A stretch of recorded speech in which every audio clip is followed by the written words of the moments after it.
You know, even though I've been reviewing films on the YouTube for over 6 years now, every here and there's a film that kind of makes you throw the handbook out and have to talk about it in a completely different way. And that's what this film did for me.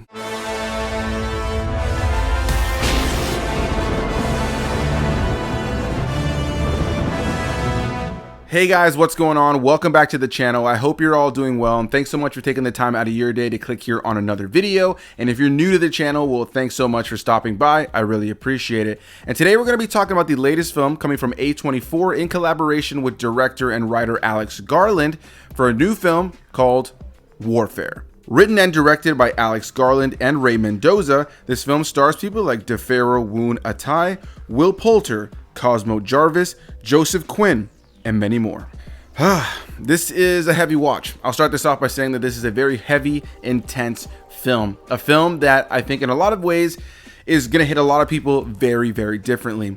This film takes us back to 2006 during the Iraq War, and one of the most notable things to talk about with this film before we get into it is that it is based solely on the memories of the individuals who were in this actual incident, with one of the writers and directors of this film, Mendoza, being one of the main characters in the film as well, and he brought his own memories as well as the memories and the advice of the individuals who were actually in this situation. The movie ends with, of course, like a lot of true life events, showing images of the individuals who were in the real events versus the actor who was in this scene, and we get to see that some of them were actually showcasing them how they would move in these situations, how to hold the gun, how to get in and out of certain situations, how to make it feel believable. So yeah, this is a really interesting film to talk about because it's not a traditional film, and it's not even a traditional war film that has a beginning, middle, and end, something like a Saving Private Ryan or something like Hacksaw Ridge. Films with these great performances that have a through line and a narrative and themes and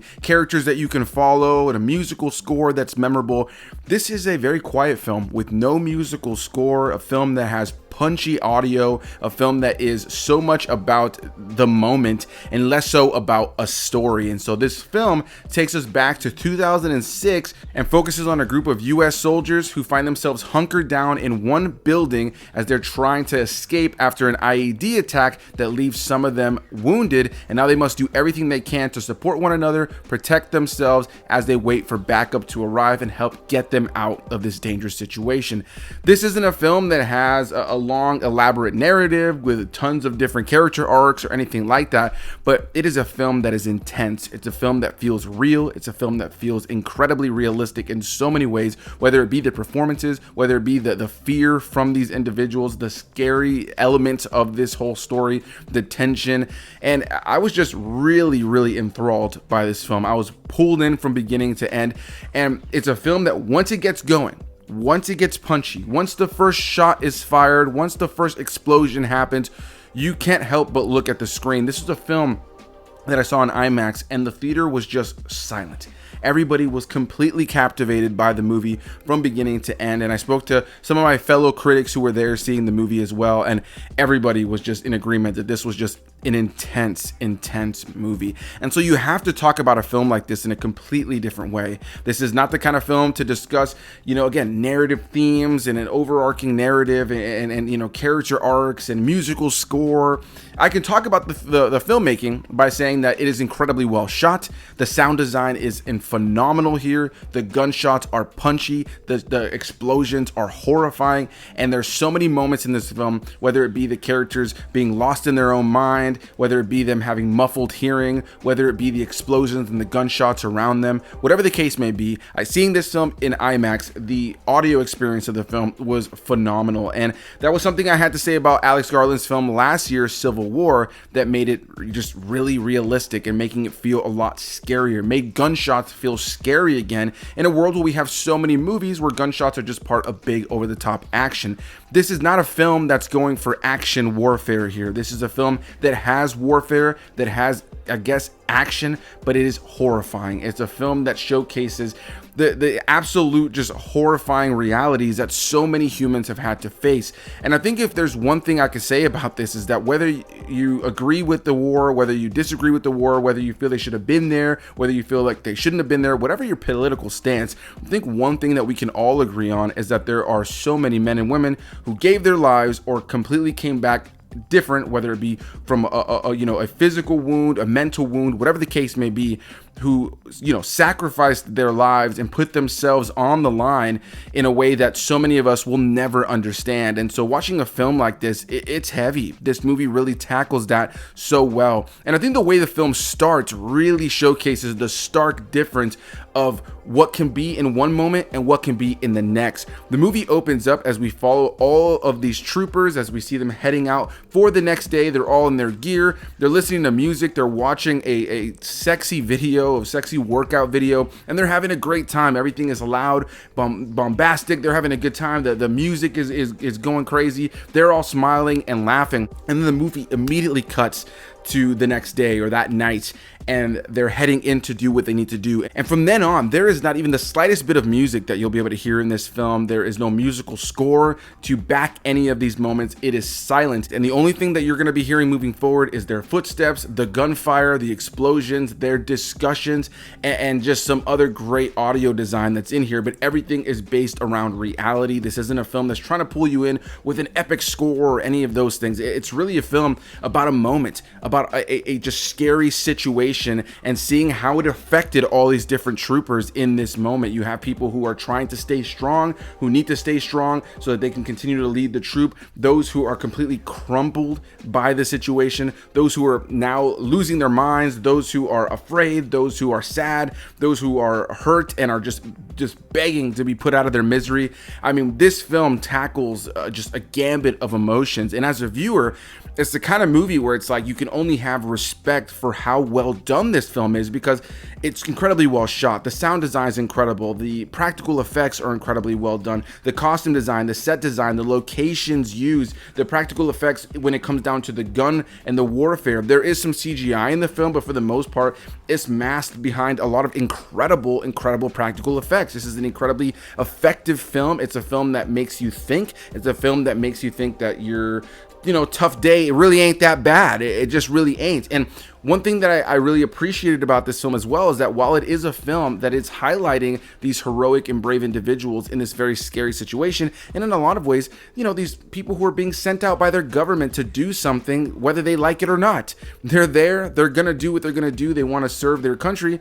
But this film isn't necessarily taking a stance. And on another side, you have civilians who are caught at the center of all of this, and the film also tackles the notion, at least visually through some visual storytelling, the notion of the destruction that was left in the wake of this war, and the fact that there are civilians who have nothing to do with the war who unfortunately find themselves amidst this danger, or who unfortunately find their homes being destroyed amidst all this. So while it does tackle the absolute bravery that so many of these people had to do this, to live this life, to experience this event, and the many who did not come home, the many who did not leave this situation with their lives, it also tackles the very many, innocent individuals who just found themselves at the center of it all, who just kind of had to deal with it. There was nothing else they could do. And so, yeah, this was a really powerful watch for me. This is easily one of the best films I've seen in 2025. It's effective, it's realistic, it's grounded, and it just knows exactly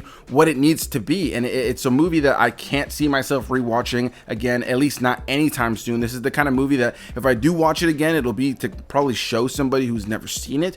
But it's a movie that it takes an emotional toll on you. It's a movie that's heavy. It's not a movie again with overarching character elements and story beats that it's gonna have you like I'm thinking about these specific moments of character days down the line. It's a movie that's going to make you think about these effective, scary, just realistic moments that are all, again, really elevated by incredible performances and really punchy sound design and sound effects that all feel just so grounded and so real. They make gunshots scary again. They make explosions scary again, in a world, again, where we have so many movies that use these things for action, which is fine. I'm totally a fan of that stuff. But when you see a movie like this, it just gives you the reality of how scary these situations are for the individuals within it. And yeah, this was a really, really effective film. This was a film that I was struggling on even trying to figure out how I was going to talk about this film, because it's one of those films, as I already mentioned in the intro, you kind of have to throw the handbook away on dissecting a film like this, because again, this isn't a film with all the traditional storytelling elements. This is a film that is showing you a moment in time with a group of individuals who lived a real experience, and it just feels real. And I think that that's where this film really has to be praised, in really feeling real. Obviously, Alex Garland brought his directorial style to the fold here, with Ray Mendoza being able to work alongside him to write and direct this to make it feel like the event that he experienced, and the other individuals obviously coming in and bringing their memories of this experience. It just gives me more respect for the many people who have lost their lives and have sacrificed their lives, or have put their lives on the line to defend our country, to defend their countries in general. This is a movie that really celebrates and really, more than anything, just showcases the absolute insanity of people who are part of the military. It's absolutely insane. The movie has a lot to say, and I think there's going to be different takeaways, but I think if there's one thing that this movie is really going to do, is just really give you a sense of appreciation for even your hardest day, how sometimes it's really not that bad. It's insane. It's funny enough, I'm actually moving tomorrow. This is actually the last video in this location, this apartment that I live in, and I'm like stressing about the move tomorrow. And I left this movie and I was talking to one of my fellow critics and said, I'm not, the move tomorrow ain't that bad now. It's like really just a sense of perspective that this film is able to give you, from just being a very realistic depiction of a very scary event. Again, not a movie that has rewatch quality to it, but only because of how heavy it is and only because of how real it is. And so with all that said, this is the kind of film that I feel like my opinion on it isn't even all that valid. I mean, everybody's opinion is valid, but this is the kind of movie where I'm more curious to hear the thoughts of the people who actually served, who went overseas and experienced things like this. But on the flip side, the irony of saying that is that this is a movie that feels so realistic, that feels so intense, that feels so scary in these moments for these individuals and what they're going through, that I can only imagine that many people who actually experience this will never be able to sit through this or want to watch this. So yeah, I'm really looking forward to hearing what people have to say about this film. If you've already seen it, if you caught one of the earlier screenings, did you like the film? Did you not like the film? Whatever the case may be, leave any and all comments down below. And if you did serve and you got through this movie and that's what brought you to this review, please, number one, thank you for what you did. But number two, what did you think about the film? How did it feel for you in terms of realism? Where do you feel like they maybe kind of, took some liberties and kind of made it feel weird or not so realistic? I'm looking forward to hearing all and any opinion down below. And just to any of you who watched this video and you got this far into it, thanks so much. So I'll wrap it up here. This is a different kind of review, but as I mentioned, this is the last review in this apartment. Living here, I never really gave myself a proper backdrop. For those who followed me years in the past, you know that I had a bit of a more of like a movie backdrop at a certain point, and I hoped to do that here in this apartment, but it never happened. I was living with a roommate here with my wife, and it just never was ideal for that. So with all that said, my wife and I are moving into a new place tomorrow, and I'm hoping once we settle in and over the course of the next few weeks and months, I'll be able to have a little bit more of a proper backdrop and setup for my videos that will feel a little bit more, a little bit more movie heavy. But with all that said, I look forward to hearing you guys' thoughts on this movie down below. Hit that like button, comment for more videos, subscribe for more videos is what I meant to say, and I'll see you beautiful people in the next one. Bye-bye.